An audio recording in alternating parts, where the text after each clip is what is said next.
Hello everyone, welcome to Musings by Masha, and let's geek out on Terre de Marseille yet again. As in today's video we will be talking about and doing a comparative review of these two editions of the historic Pierre Madenié Terre, which in my view is the most beautiful and the most refined out of the earlier historic Terre de Marseille decks I know of.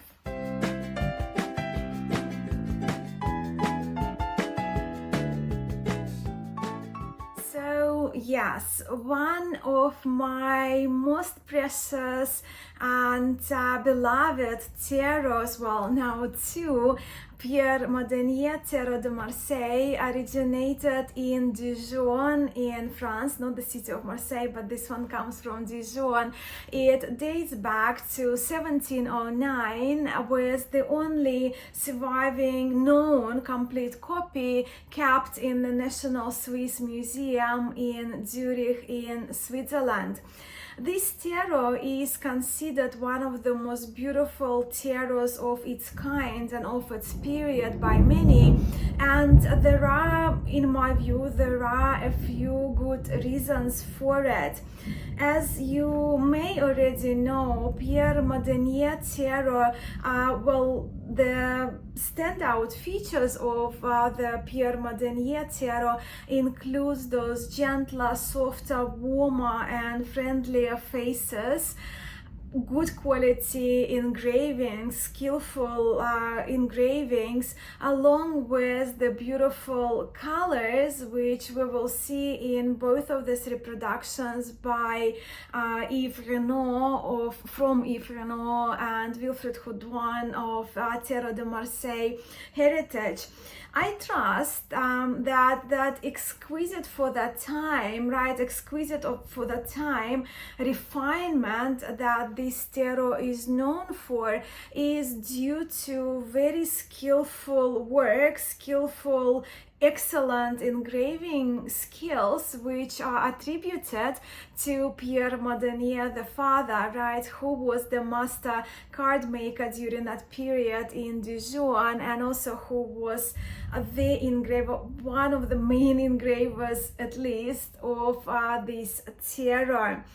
We also, I guess, have to acknowledge that Pierre Madenié terror survived throughout all these times, possibly due to very favorable preservation conditions, how it has been preserved, right, throughout the centuries now. And because of that, the colors were not ruined, the line work has been preserved, and possibly that made these wonderful reproductions possible. Mind, you may ask why I needed the second copy of Pierre Madenié terror. Well, the short answer, I always wanted a backup because of the aesthetic beauty of this deck, right? But also I wanted to have a carry with me copy because with Yves decks, they're precious and they are that collector item, and although I'm not classifying myself as a collector, I kind of like to keep them safely at home. So I did want the second copy so I can take with me when I travel, when I read outside of my home to other people.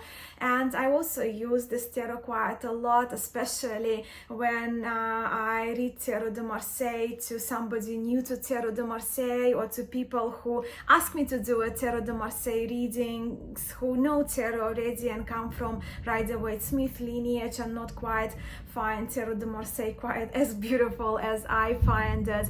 Just kind of a little explanation here, right? But yes, until very recently, Pierre Madenié terror was believed to have been the earliest of so-called type 2 Terre de Marseille, right, dating so early as 1709.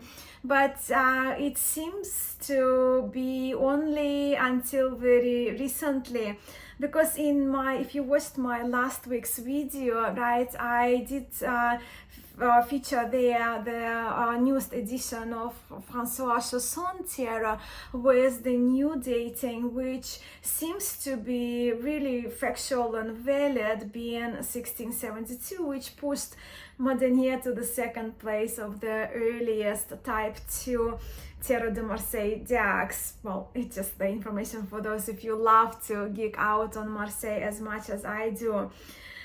But still,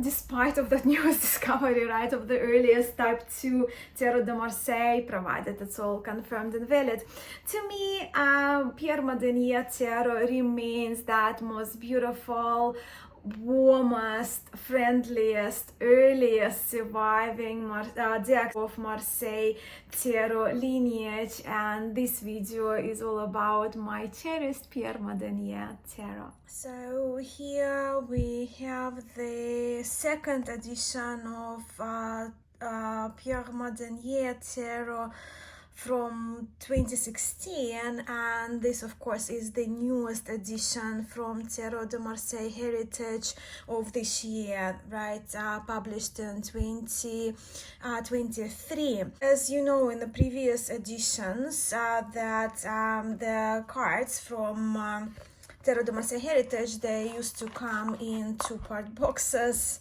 And I know quite a few in the community, you have quite a few decks from Yves and those two-part sturdy boxes.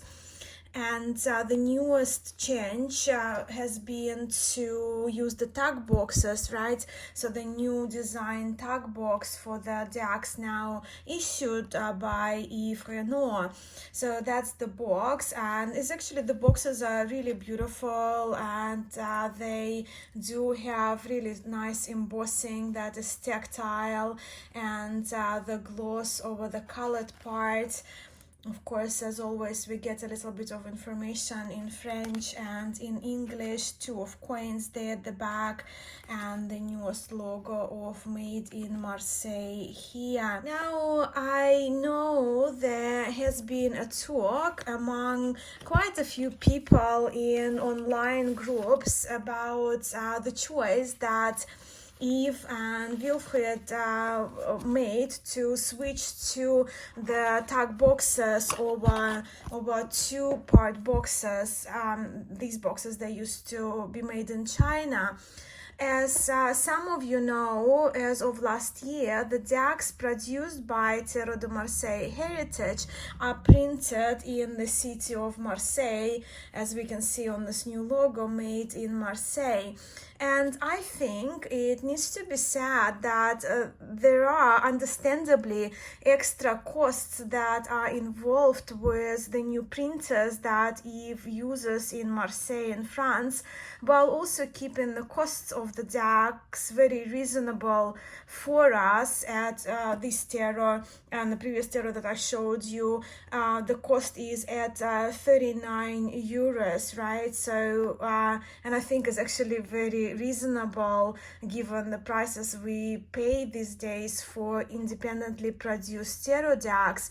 So I personally find Yves' perseverance admirable when it comes to making, publishing, printing the cards in this iconic city of Marseille. And Yves, well, he managed to make it happen to us, right? To us, Tarot de Marseille collectors, readers, and enthusiasts. Now to the wrapper, to the wrapping paper. I'll just move that earlier addition to the side for a moment. So that's the envelope, and this wrapping paper, the wrapper, is a beautiful reproduction of the original packaging sheet used by Pierre Madenié. And here, just kind of a little write-up here. I don't speak French, I can't understand the gist of it, right? So it says the fine cards, the fine tarot cards made by Pierre Madenié, residing near the cemetery of Notre Dame in Dijon, because these cards are from the Dijon area in France. And yeah, so again, talking about Pierre Madenié, the ordinary card maker of the Monsignor, the Duke Governor of the province of the Burgundy.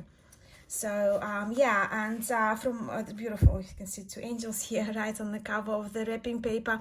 From my understanding is actually Yves Reynaud, he does cut the wrapping paper, the envelopes by hand, and I think it adds a very special touch, and that's kind of authentic experience when opening the decks that, although Pierre Madenié tarot comes from Dijon, but our current version, of course, is printed in the city of Marseille.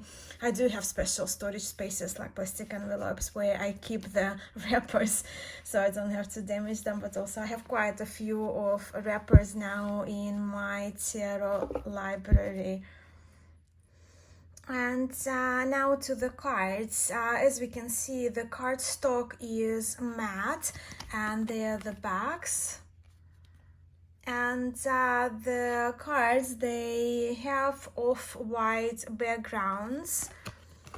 And tactile, the cardstock feels very, very similar, and the paper is good and tough to my touch, and the cards do have, the deck has good weight to it. Now, when we look at the thickness, as I know that some of you watching may have that second edition of Pierre Madenié tarot from 2016. So if we kind of place the cards in here, we can see that earlier version is by a few cards, by 1, 2, 3, 4, 5, 6, 7 cards, thicker, right, as the full deck. But again, when you pick a card by card, maybe you can notice, for me, they feel very, very similar, right, in terms of the quality of the paper used, just tiny little bit thinner, as of course that comparison shows. And we will give these cards a shuffle towards the end of the video, right, because I do want to do a comparative review, but this deck is out of print now, and the copy that you can purchase now, of course, is the 2023 edition. Yeah, the sizing of the cards, the new one seems to be a tiny bit larger, so that's the older edition. I'll just place it in here. So you can see the 2023 version by tiny little bit. It's taller and wider. But also what you will see, because I did have a look through the card, the 2023 version, the images I find they're more centered as well as some of the cards in the earlier edition are not as much. But if you compare the newest edition to the regular size card, that's your difference. So pretty identical height, actually, maybe tiny little taller. Let me just place it this way. Yeah, tiny little bit taller, but also tiny a little bit narrower. So yeah, good sizes here. The new edition comes, as you can see, with slightly rounded corners, which makes it easier to shuffle. You probably will say, yeah, what about the old edition? In here, actually, this version, 2016 version, came with sharp corners, but I did, because I love this deck so much and I use it, so I did use a corner rounder. So mine is rounded because I did it myself. I rounded the corners myself in my first copy of Pierre Madenié. The information cards, we have two here as per usual, one in French and one in English. So of course we give the one in English reads, and I am a lucky girl here again with my copy number 2. What can I say? I love number 2. But I do really appreciate the information cards that accompany decks from Yves from Tarot de Marseille Heritage, and this one is yet another valuable and informative. And I'll just bring it in so I can see myself and you can see. So the Madenié 1709, the Sir Pierre Madenié, master card maker in the 18th century France in Dijon, and that's what we read on the wrapper, right? Ordinary card maker of Monseigneur the Duke, governor of the province of Burgundy. Engraved superb Thiero said of Marseille in 1709, assisted by a certain C. Pater for the peep and court cards known as Monarchana. A rich merchant city located north of Lyon, Dijon was then particularly renowned for its fine terrors. The Madenié father and son lineage, master card makers during the 18th century, left two tarot decks to posterity, respectively published in 1709 and 1739, and I would love to see the 1739 version of the I guess Madenié family tarot. The copy reprinted here, made by the father, active from 1709 to 1740, is also the oldest Marseille tarot deck type 2 known until now. Until now, because now is the higher probabilities that François Chausson tarot, François Chausson tarot dating being 1672 makes it the oldest Marseille tarot type 2. The finesse of the engravings and the brightness of its colors also make this deck one of the most beautiful. Cannot agree more with that. The present edition of this tarot, the original of which is kept in the Swiss National Museum in Zurich, faithfully reproduces the work of this master card maker as it was published at the time, along with the reproduction of the original wrapping sheet as we just had a look at the moment. So the edition is limited to 1,000. And just having a look at the full card, and I hope my camera shows it okay with this light and evening I'm filming, but the lines in the 2023 edition, we do see that the lines are more pronounced, so they are more blacker, if you will, where the lines from the second edition, they're a little bit grayer. Also, actually, there are two full cards in the newer edition. So, so I trust that was I trust the first edition published by Tarot de Marseille Heritage was, I don't remember, 2012 or 2013, but I don't have it. But we do have the two full cards here, and you do see the restoration process, what was left, what's not. So that was bleeding there in that first edition from Yves Reynaud, and in here that was cleaned. But the 2023 edition, the current edition, you will see does have more bleeding than this one from 2016. And then we do see that restoration in here in the earlier edition. Well, I trust that would be the kind of the copy, sort of a sample, I guess, of what the first edition would have been from Tarot de Marseille Heritage. But we do see the bells of the full there is a green color bleeding over the bells when here they have been restored. But yeah, so let's return back to 2016. To 2016 will be only left the earlier one, and of course the most recent one is in here. So as you can see, the ghost lines in earlier 2016 edition were taken out. So you can see the backgrounds, they're just off-white, and we don't see ghost lines here, where in our most recent edition, you can see here at the back the ghost lines have remained, so they went more to the earliest version of it. I myself quite a big fan of ghost lines. Actually first learned about ghost lines from Pablo Robledo, But in here, and I don't want to reveal all the kind of things that I recognize here in the ghost lining here. And yeah, so the ghost lines, if you're not sure what they are, they happen possibly due to the reuse of the paper in the time of printing when those colors came through to the main image of the card. But to me, it does add a little bit of like, okay, so the lover card is speaking behind the Fool card. I think it just adds extra dimension to reading cards, because for me, I buy decks for reading, although I do have quite a good collection of Tarot de Marseille decks. The purpose I purchased them is actually to read them. So in here you do see also the colors. The colors have been updated, where in general, to me, it's really kind of the update, probably update is the good word that I would use for the 2023 edition, because the colors have been just brightened, right? It's almost like they're similar but more refreshed and brighter.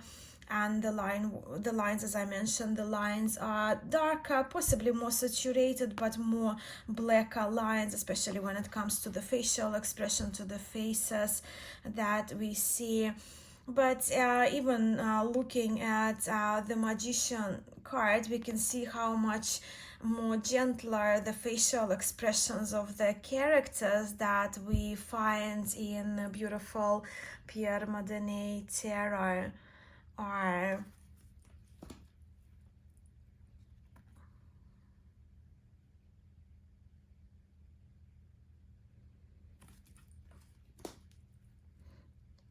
And even the lines of the hair, the more shaped eyebrows, so there is that softness and warmth and friendliness when it comes to faces in these cards. So we can't just say that all historic Tarot de Marseille decks are grumpy and rough, right? Clearly this one is warm, friendly, soft, beautiful.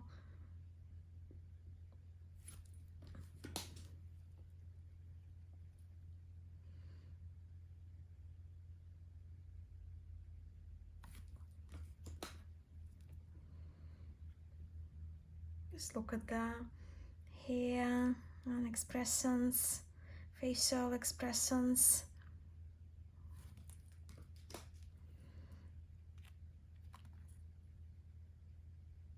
So we do see here the initials of the engraver, Pierre Madenié.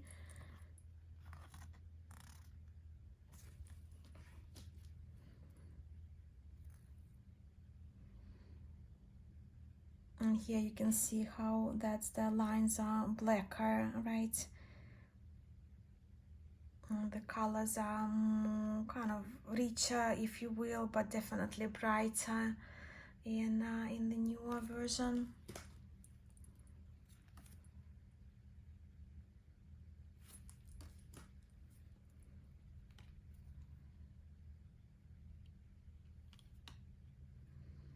With the 2016 version, I'll just go through only through the majors with you, and then we'll do the minors only of the recent, of the 2023 edition of this beautiful Pierre Madenié tarot of 1709. Again, you can see this striking difference in color. And you see in here, when it looks at the when we look at the faces from 2016's version, they're a little bit of a cooler, and here more kind of natural skin toned to me.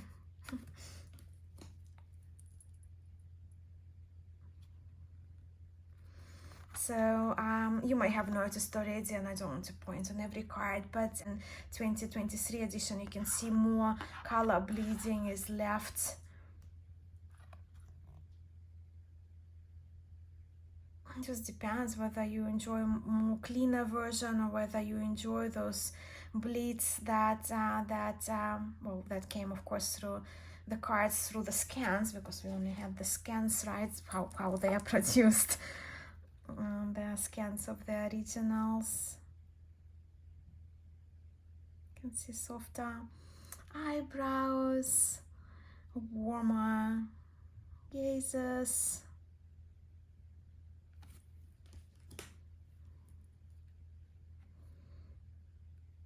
So there we see more line here in the wings.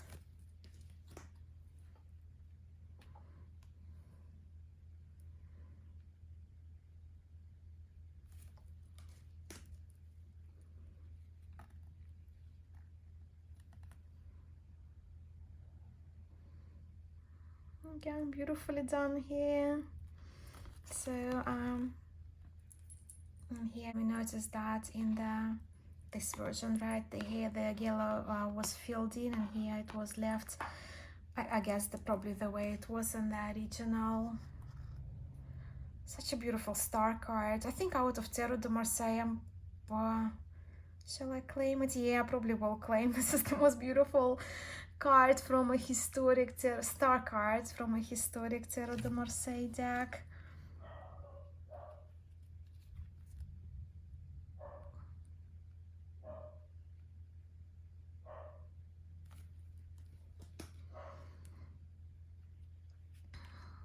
And so in the sun card we can see more saturation clearly in our current edition. More kind of bleeding here we see of the color just through the forearm.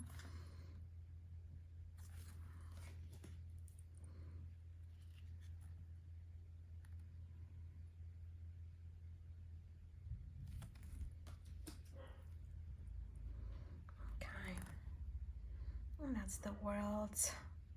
Just see for yourself the more brighter blues to more muted blues in the mandorla.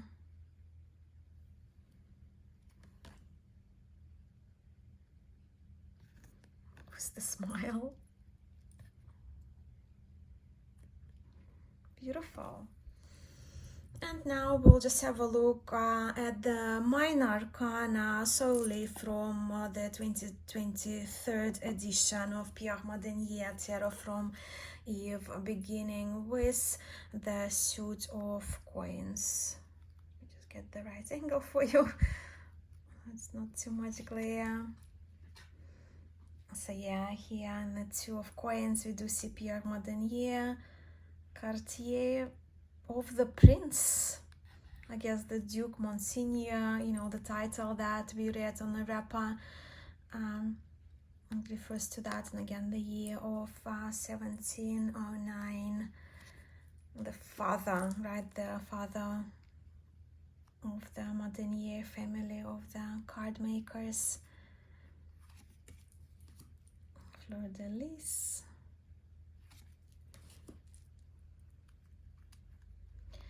I think it's actually quite well, it fascinates me that we have those decks reproduced for us in the times that we are living, but also how these cards from Yves, what I love about the decks that we have from Tarot de Marseille Heritage is that they look so historic, they look so authentic, but yet they're such usable tarots. Because I know some get those decks for purposes, or some people love their history, right, and they love their collection for historical purposes. Some people collect cards. Again, we can see the ghost lines behind the valet of coins, or the page of coins. But also many of us, we do have decent collections, but we primarily buy cards for reading purposes, for studying and reading. Well, in our case here is Tarot de Marseille. Look at his turban. But the facial expressions, even like on some cards you might notice even dimples and little kind of I guess frown in the forehead, but different lines on the face. We have the Queen of Coins here. And let me know if you decide to get this version of the deck, because it's quite fun to chat what cards do we recognize in the background, ghost lines of which cards are featured. Not all of them, but quite a number of this edition.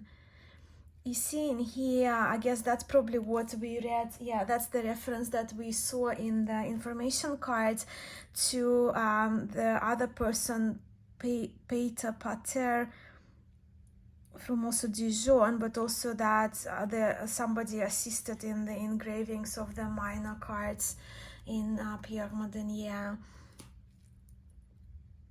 Two of Cups, so no initials here.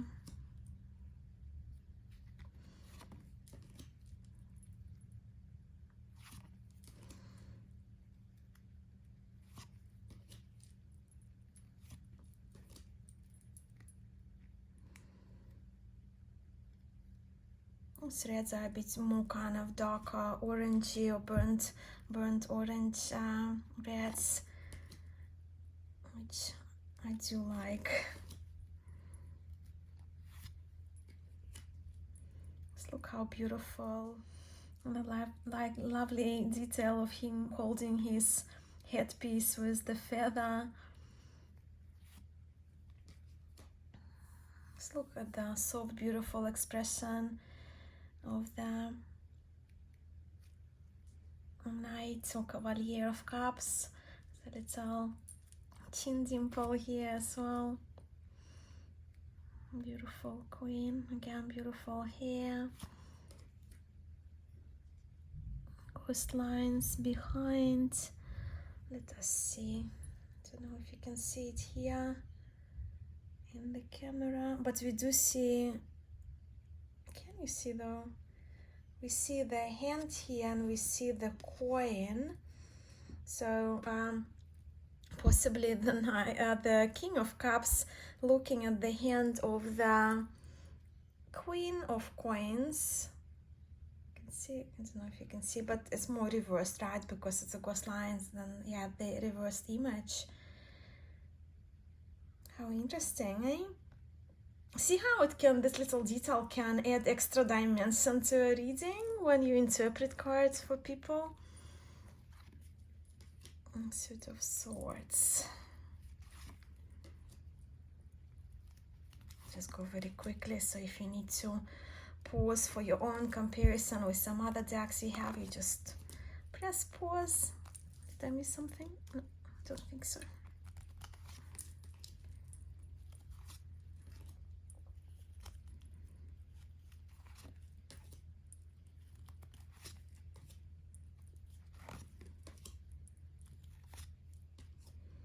Quite a few court cards featured the ghost lines behind them, ghost cards. See? Just look at the details of the clothing as well, the fashion of the time. It is beautiful.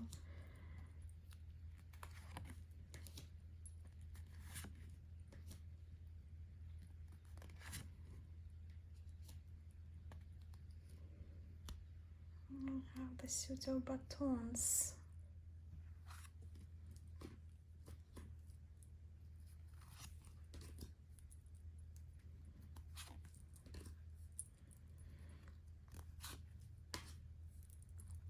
The suit of batons, the court cards are very exciting to me. You will see in a moment why.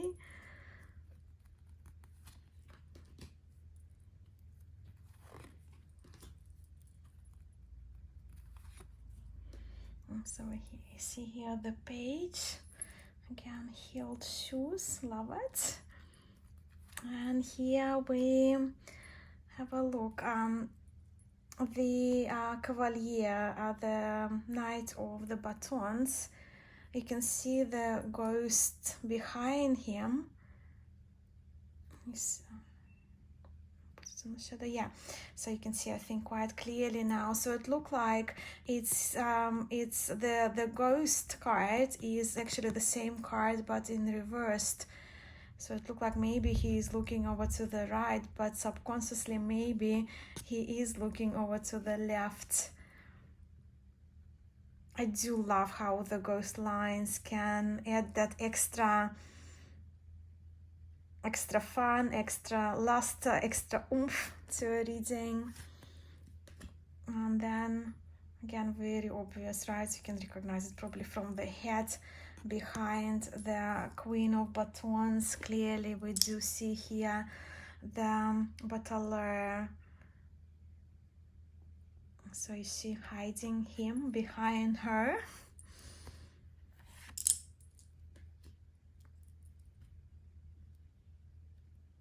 And then we have the King of Batons, which I didn't mention, but we do see him hiding in reverse behind the Queen of Cups.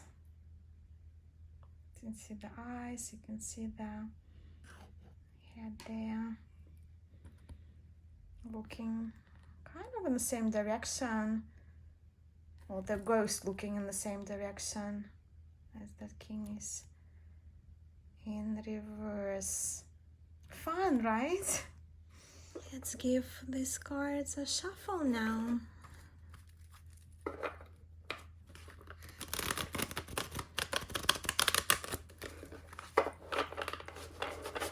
I do riffle on corners, and that's quite a chunky deck, and I have small hands, but even smaller decks, even playing card decks, I riffle on corners. That's the only riffle I can do.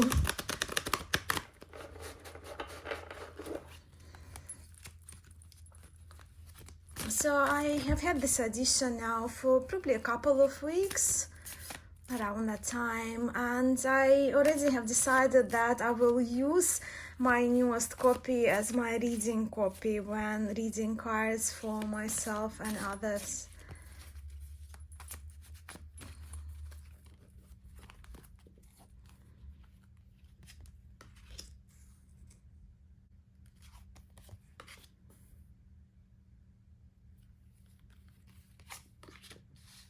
So what do you think? Do you hold similar views to mine when it comes to the beauty of Pierre Madenié tarot?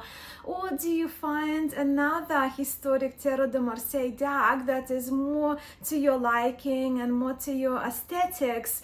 Which brings me to another question of whether, when it comes to your taste in historic decks, whether you prefer them more facsimile, unrestored versions that are closer to the museum copies as they are preserved in the museum, or do you prefer your reading decks to be more cleaned out, more redrawn, restored, readjusted, with the colors enhanced? But of course there is a middle ground there as well, right? Some decks are kind of combination of both, right, in their restoration. So please do share where your preferences lie, and also do let me know whether you have the second edition from 2016 from Tarot de Marseille Heritage of Pierre Madenié. Now that you have seen those two, well, at least the trumps side by side, which one do you prefer? Which version do you prefer? I'm just out of curiosity. I would love to hear from you as well on that subject of the preferences. And also if you maybe you even have the first edition, so also please do let me know that in the comments below, as I absolutely love reading your comments and and continuing conversation going. Thank you so much for geeking out on Marseille Tarot with me today. Until next time, much love to you all.